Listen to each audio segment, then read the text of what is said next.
Hi hello నమస్తే welcome to India's largest digital media Suman TV. ఈ రోజు మనతో పాటు మాట్లాడడానికి సుశ్రుత ఆయుర్వేద హాస్పిటల్ డాక్టర్ జీవి పూర్ణచంద్ గారు ఉన్నారు. మరి విటమిన్ B12 డెఫిషియన్సీ అంటే ఏంటి, ఎవరిలో ఈ ప్రాబ్లం చూస్తూ ఉంటాము, సిమ్టమ్స్ ఎలా ఉంటాయి, వీటన్నిటి గురించి ఈ రోజు డాక్టర్ గారిని అడిగి తెలుసుకుందాం. నమస్తే డాక్టర్ గారు. నమస్తే అమ్మా.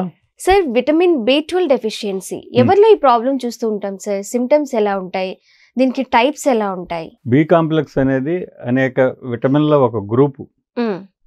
భారతీయ ఆహారపు విధానంలో కూరగాయలు మాంసము సమానంగా తీసుకుంటూ ఉంటారు. ఎక్కువగా భారతీయులు శాకాహారులు, తక్కువగానే మాంసాహారులు. కాబట్టి శాకాల నిండాను బి కాంప్లెక్స్ ఉంటుంది. మాంసాహారంలోనూ దండిగా, మాంసంలో కూడా B12 బి కాంప్లెక్స్ అనేది దండిగా ఉంటాయి మనకి. మరి అయినా కానీ డెఫిషియన్సీ ఎందుకు వస్తుంది? అటు మాంసాహారము ఇటు శాకాహారము రెండూ తీసుకోకుండా ఫుడ్ లేకుండా ఉండే వాళ్ళకి రావాలి. బహుశా రెండు కారణాలు ఉండాలి.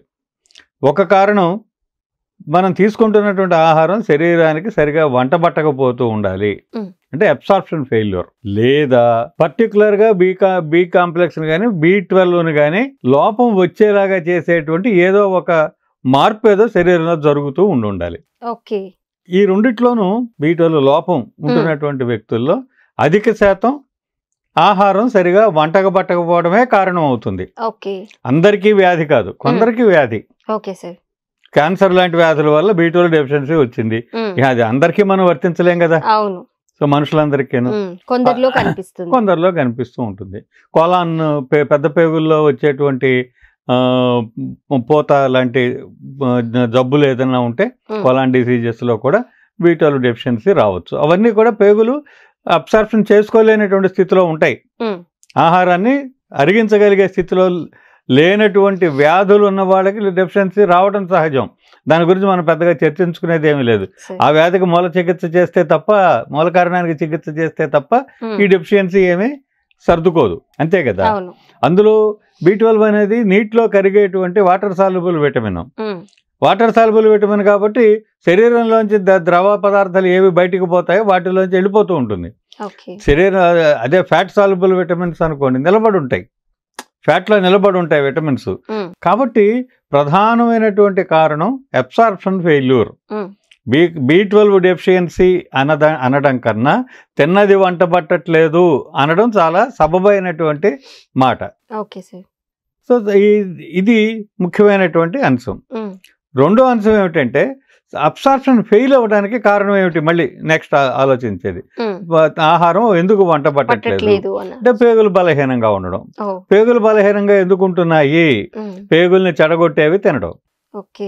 నాకు B12 డెఫిషియన్సీ ఉంది అని పేషెంట్ అంటూ ఉంటే మా చెవులకి ఎలా వినిపిస్తుందంటే, నేను సరైన ఆహార పదార్థం తినట్లేదు, నా పేగులు నేను చెడగొట్టుకునే ఆహారం తింటున్నాను, నా పేగులు సక్రమంగా జీర్ణశక్తిని అందించడం లేదు అని పేషెంట్ మాతో చెప్తున్నట్టుగా మా చెవులకు వినిపిస్తుంది అన్నమాట.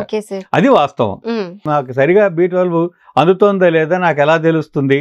కొన్ని సిమ్టమ్స్ వల్ల తెలుస్తూ ఉంటుంది. ప్రధానంగా ఏమిటంటే స్థిమితం లేకపోవడం, ఎక్కడా ఒక్క నిమిషం కూర్చోబుద్ధి కాదు, ఏ పని చేయబుద్ధి కాదు, ఇన్యాక్టివిటీ ఎక్కువగా ఉంటుంది. రేపు చూద్దాంలే, రేపు చేద్దాంలే అని మీకు అనిపిస్తుంది, తగ్గిపోతుంది. కెరీర్ దెబ్బతింటుంది. అసలు తగలరాని చోట దెబ్బ తగలటం కదా అది కెరీర్ దెబ్బతింటాం అంటే. ఒకప్పుడు పరిస్థితి వేరు, ఇవాళ పరిస్థితి అంతా కెరీర్ ఓరియంటెడ్ కదా. మనం చాలినంతగా మన ప్రతిభను చూపించుకోవటానికి మనం ఉత్సాహం చూపించలేకపోతున్నాము అంటే వెనకబడిపోతున్నట్టే లెక్క. అది B12 మనల్ని కొట్టేటువంటి దెబ్బ, B12 లోపం మనల్ని కొట్టేటువంటి దెబ్బ. దీని అర్థం ఏంటి? B12 మీ ప్రతిభా పాఠవాలను పెంచుతుంది. అది తగ్గిపోతే ప్రతిభా పాఠవాలు తగ్గిపోతాయి, అనుత్సాహం ఏర్పడుతుంది. మీ ప్రతిభా పాఠవాలు ఉన్నాయి కానీ అది ప్రదర్శించకపోతే ఉపయోగం లేదు. ఇది మొదటిది. రెండోది ఏంటంటే, B12 డెఫిషియన్సీ వల్ల ఎంతసేపు ఏదో కోల్పోయినట్టు, ఎవరో మనకి చాలా సమీపమైన వ్యక్తి చనిపోతే మన మనసు ఎంత దుఃఖంగా ఆందోళనగా ఉంటుందో అలా మనసులో అనిపించడం. ఎప్పుడు ఏదో దుఃఖభాజనుడు అంటామే, ఆ దుఃఖభాజనుడు లాగా ఏదో కోల్పోయినట్టు, మనకు రావాల్సింది దక్కలేదనో, అందవలసింది అందలేదనో ఒక దుఃఖంలాగా, ఎప్పుడు నిత్య దుఃఖ పీడితుడిలాగా మన మనసు ఆ విధమైనటువంటి అదే డిప్రెషన్ అంటే. డిప్రెషన్కి ఒక కారణం ఏమి ఉండదండి. ఏదో ఒక ₹1 కోటి ఎవరో దొంగల పడి ఎత్తుకుపోవాల్సినంత పెద్ద కారణాలు ఏమీ ఉండవు. అవసరం లేదు. చాలా చిన్న విషయాలకే మనం డిప్రెషన్కి లోన్ అవటం అనేటువంటిది కామన్ గా జరుగుతూ ఉంటుంది. అంటే బీటాలో లోపం ఉంటుందేమో ఒకసారి టెస్ట్ చేయించుకోండి. ఇటువంటి తత్వం మనకు వస్తుంటే విపరీతమైన తలనొప్పి, కండరాల నొప్పులు, నీరసం, నిస్సత్తువ, ఇవన్నీ కూడా బీటాలో డెఫిషియన్సీలో మనకి ముఖ్యంగా మెదడు చాలినంతగా పని చేయడం లేదు అని చెప్పి అనిపిస్తోందంటే బీటాలో డెఫిషియన్సీ ఉందేమో టెస్ట్ చేయించుకోవడం చాలా అవసరం. ఇది ఇప్పుడు ఈ బీటాలో యొక్క ప్రయోజనం నేను చెప్పినట్టే లెక్క. ఈ మన మానసికమైనటువంటి పరిస్థితుల్ని ఇది చాలా పకడ్బందీగా ఉండేలాగా చేయడానికి సహకరించేటువంటి B12 అది లోపిస్తే మనం మానసికంగా దెబ్బతింటాము అనేది. జీర్ణాశయ వ్యవస్థ బలంగా ఉంటే ఇవన్నీ సర్దుకుంటాయి. బలంగా ఉండాలి అంటే మొట్టమొదట మనం చేయవలసినటువంటి పని జంక్ ఫుడ్స్కి దూరంగా ఉండడం. జంక్ ఫుడ్స్ ఏం కొడతాయి అంటే ఇదిగో ఇట్లాగే కొడతాయి. మనకి తెలియకుండానే మనం మానసికంగా కూడా చాలా దెబ్బతినిపోతాం అన్నమాట. ఎందుకంటే ఇటువంటి డెఫిషియన్సీలు ఏర్పడినప్పుడు ఆ డెఫిషియన్సీల వల్ల ఏర్పడేటువంటి జబ్బులన్నీ కూడా మనకు కలుగుతూ ఉంటాయి. ముఖ్యంగా అండి బ్యాక్టీరియా వల్ల పేగులు ఎక్కువ చెడిపోతాయి. చెడ్డ బ్యాక్టీరియా వల్ల. చెడ్డ బ్యాక్టీరియాతో దృష్టి చెందినటువంటి ఆహారం తీసుకోవడం వలన లేదా నీరు తాగడం వలన. సో ఎక్కువ భాగం out side foods and out side waters మనం ఎక్కువగా తీసుకోవడం అనేది బ్యాక్టీరియా పేగుల్లో పెరగడానికి కారణం. సో ఆ బ్యాక్టీరియాని మనం చంపి మంచి బ్యాక్టీరియాని పొట్టలోకి ప్రవేశపెడితే మన పేగులు బాగుంటాయి. మంచి బ్యాక్టీరియా మనకి దొరికేది పెరుగు లేదా మజ్జిగ ద్వారా. పెరుగుని మజ్జిగని మొత్తం భారతదేశంలో తెలుగు వారే ఎక్కువ తీసుకుంటూ ఉంటారు, నిజానికి తీసుకుంటూ ఉంటారు. కానీ అవి మనకు ఉపయోగపడకుండా పోతున్నాయి. 2 కారణాల వల్ల ఉపయోగపడకుండా పోతున్నాయి. మొదటి కారణం ఏంటంటే ఫ్రిడ్జ్లో పెట్టుకుని తీసుకోవడం. దాని ప్రోబయోటిక్ యాక్టివిటీ అంతా కూడా నిస్తేజం అవుతుంది. 2 చాలినంత పెరుగు తీసుకోకపోవడం.